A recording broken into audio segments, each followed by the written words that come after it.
వాడు ఏం తినేవాడు? వాడు చికెన్ బిర్యానీ రప్పించుకున్నాడు. చికెన్ బిర్యానీ తినేవాడు. అప్పుడు కూడా మీకు అనుమానం రాలా?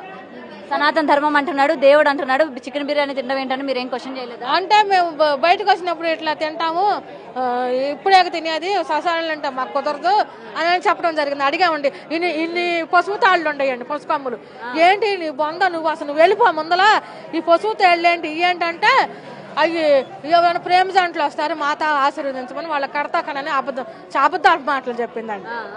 సో మీరు అందరూ అంగీకారంతోనే పెళ్లి జరిగిందని మీ అమ్మాయి చాలా సార్లు చెప్పింది. దానికి చెప్పు తగ్గిద్దని చెప్పండి అండి. మా అమ్మాయికి అది భయపడుతుంది, ఏడ్చింది.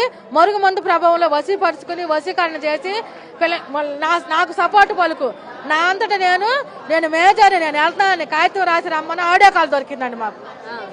అట్లా చెప్పిన పిల్ల మళ్ళా ఇప్పుడు మా మీద చెప్పి మాకు చెప్తామంటే శ్రీనివాస్ గారికి చెప్పు తగ్గిద్దని చెప్పండి అండి. వాళ్ళ కుటుంబంతో ఏమైనా మాట్లాడారా? శ్రీనివాస్ కుటుంబ సభ్యులతో మాకు ఎటువంటి కాంటాక్ట్ లేదండి. ఎవరితో మాట్లాడలే? ఈ విధంగా మీ అమ్మాయిని తీసుకుపోయారని కానీ ఏం అడగల క్వశ్చన్స్? మాకు ఎటువంటి అసలు ఊరే మాకు తెలవదండి. ఓకే, సో నెక్స్ట్ ఎట్లా ప్రొసీడ్ అవ్వాలనుకుంటున్నారమ్మా?